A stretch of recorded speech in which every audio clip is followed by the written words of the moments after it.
Today we're going to be working with what is slope.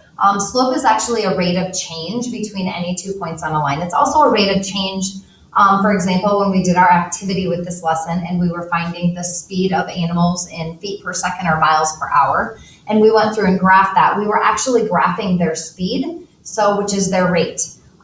Today what we're going to do is we're going to work with where they give us a graph and they ask us with that line to define the slope or the rate of that line.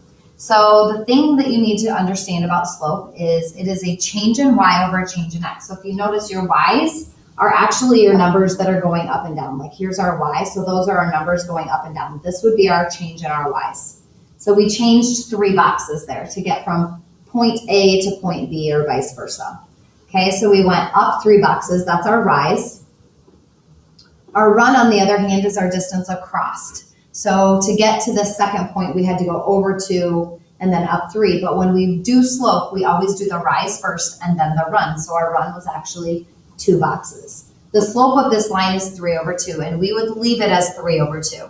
As you get older, it may be something that gets converted and you're expected to change from a mixed number to an improper fraction. But for now, we're going to leave them as improper fractions. Okay, so there's something else that we have to understand about slope of a line.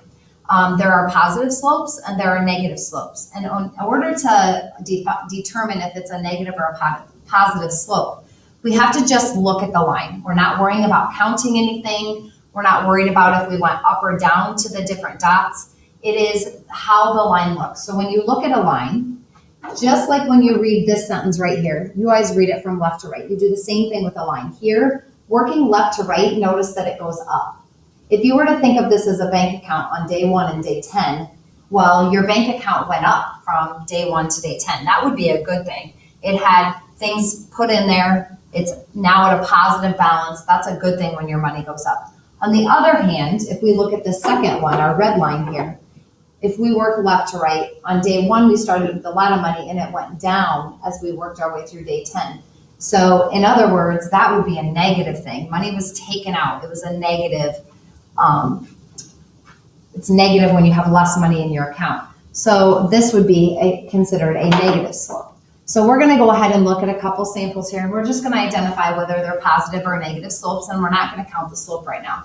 So when I look at this first graph, it's working from left to right, it's going up, so that would be a positive slope.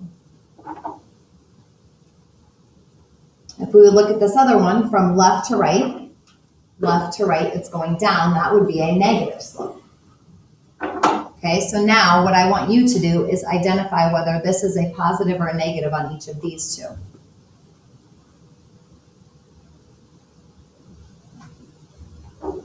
For this one, you should have had a positive slope. And for this one, you should have had a negative slope. Okay, so now we're going to put those 2 pieces together. We're going to count our slope, and we're also going to determine if it's a positive or a negative slope. I usually do the positive or negative first because that's often the part that is forgotten. So when I look at this red line, I notice that it's going down from left to right. So I know in the end that my answer is a negative answer. Now I'm going to go ahead and I'm going to create, for visual sake, a triangle between those dots. So if I go down from this dot to the line where my other dot is and across, I end up with creating actually a triangle there. Now I'm going to touch each box to count the boxes. So my rise is 1, 2, 3 boxes. My run is 1. So my slope is negative 3 over 1. That can also be written out as negative 3. Okay, so we're counting boxes, not lines. And that's sometimes where kids make their mistake, is they want to count from this line here up to this line, and then they count that and they say there's 4 lines. But you have to remember, it's how many spaces it moved. So when you move from one line to the next, that's 1 space. In other words, that's a 1 box, that's a 1 box, that's a 1 box. So we end up with 3, okay? All right, so let's try another one.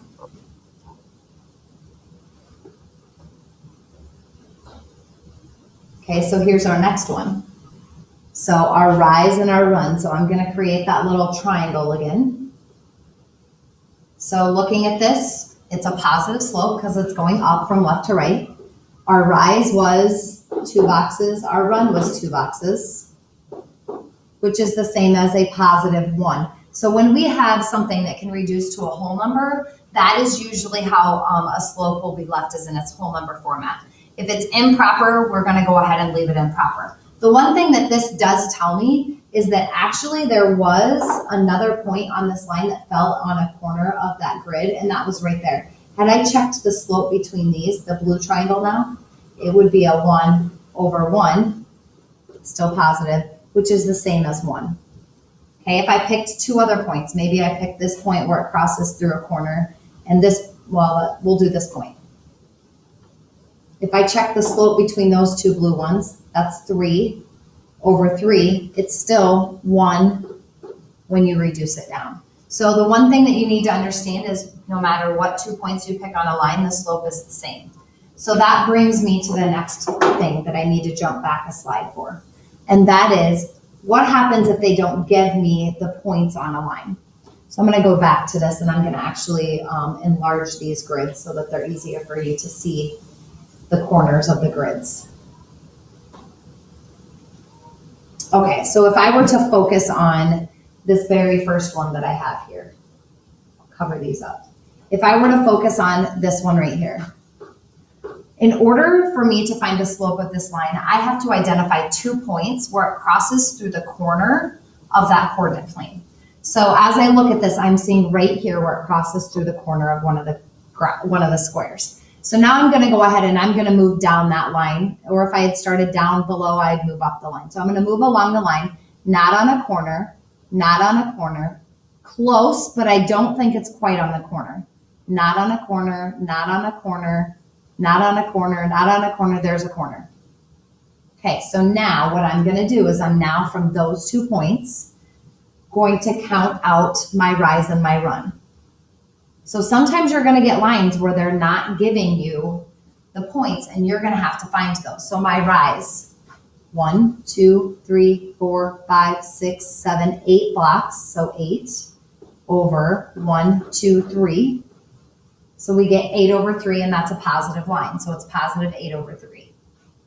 Okay, so let's try that with this one. So when I look at this next one, we have to identify 2 points. So let's see, looks like not on a corner. There's my first corner. So now if I move down my line, not on a corner, not on a corner, there's a corner.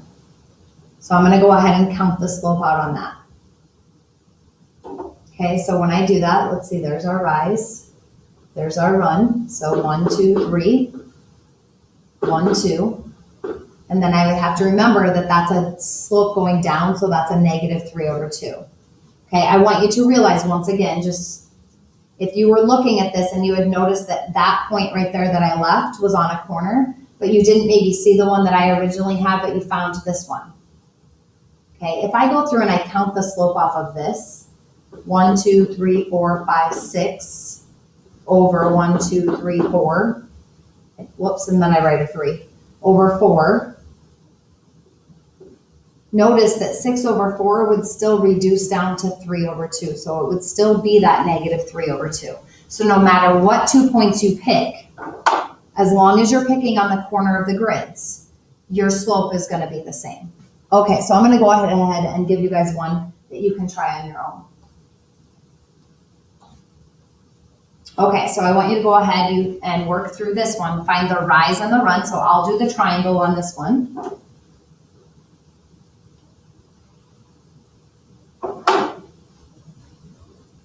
So go ahead and write out your slope for this one. And don't forget to identify if it's positive or negative.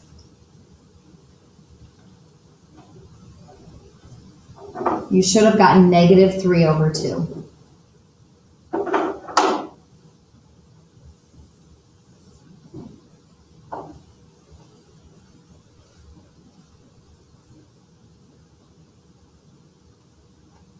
Okay, this time I'm not going to draw the triangle. You're going to have to go through and either decide to count it out without the triangle or transfer it onto your grid paper and count with the triangle on it and draw the triangle. So go ahead and do this slope.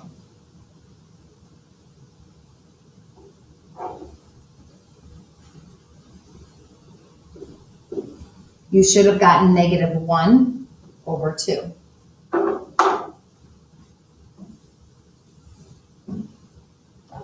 One more.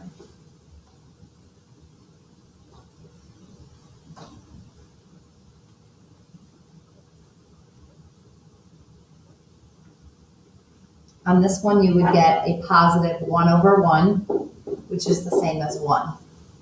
Okay, that's it for finding slope from a graph. Good luck with this one, and just remember, it's always your rise over your run.